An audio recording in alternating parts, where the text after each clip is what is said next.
Hi everybody, I'm Hillary Wright. This is Elizabeth Ward, and we are the authors of the Menopause Diet Plan. And part of our plan, what we consider a very important part of our plan, are high quality, healthy carbohydrates. We love carbs. We love carbs. And these days when you say that online, sometimes you have to be prepared to get lampooned because there are a lot of people that think carbs are the devil. Carbs are evil. Carbs are not the devil. It's actually a gigantic category of foods. And because we advocate plant-based eating, you actually can't eat a very plant-rich diet if you are lowering your carbohydrate intake too much. So a lot of the fad diets take the carbs out or take them way down, like keto, which exactly. No. Keto, no. That's all I have to say about that. And keto, as well as countless other low-carb diets, because that's the current kind of fad of the day.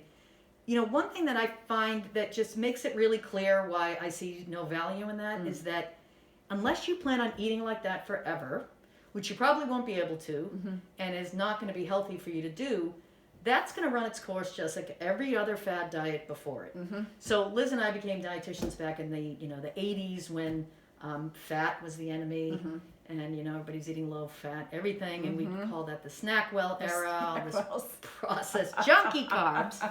But there is a difference between, Skittles and quinoa. Right. Or fruits or vegetables. Now, what's the difference?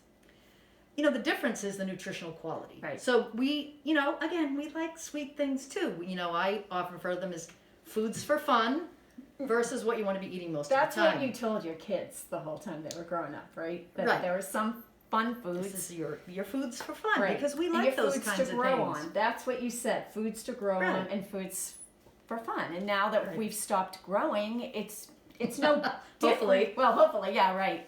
We want to stop growing, let's say, around the middle.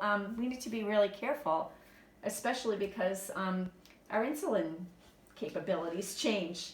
Correct. So if we talk a lot about the 2 Qs in our book. It's the quality of the carbohydrate. Where is it coming from? Is it going to give you fiber and, vitamins and minerals and, thousands of phytonutrients, which act as natural antioxidants, natural anti-inflammatories, help your body to detoxify itself, lots of good nutritional attributes. And equally important, require more effort on your body on the inside to break down and release glucose into your blood.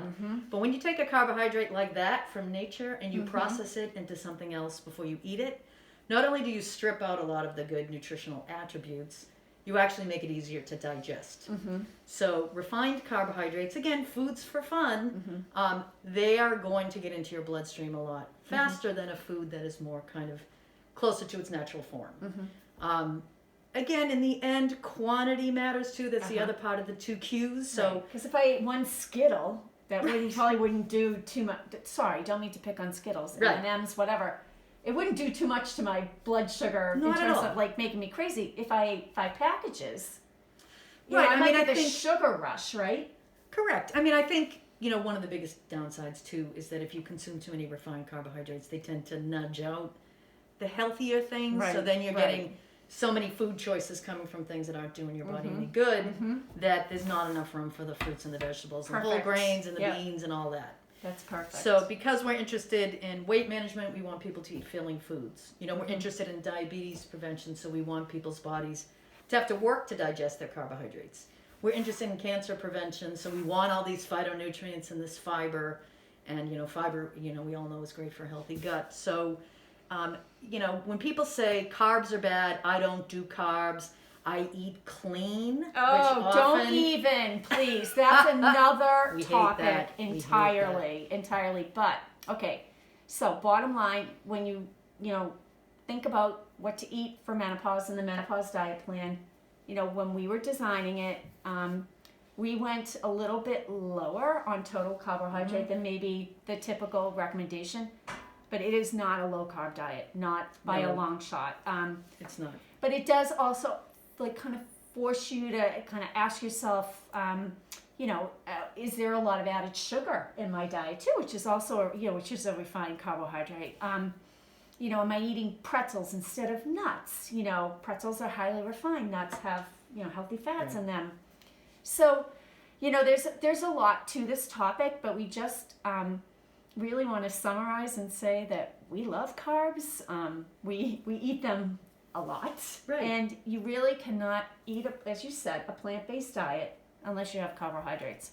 So just remember the 2 Qs, the quality and the quantity, Right. and then enjoy your carbs. And enjoy, right, exactly. And, you know, the bottom line is always find an eating pattern that you can live with and is enjoyable, and that's what we think we have in the Menopause Diet Plan.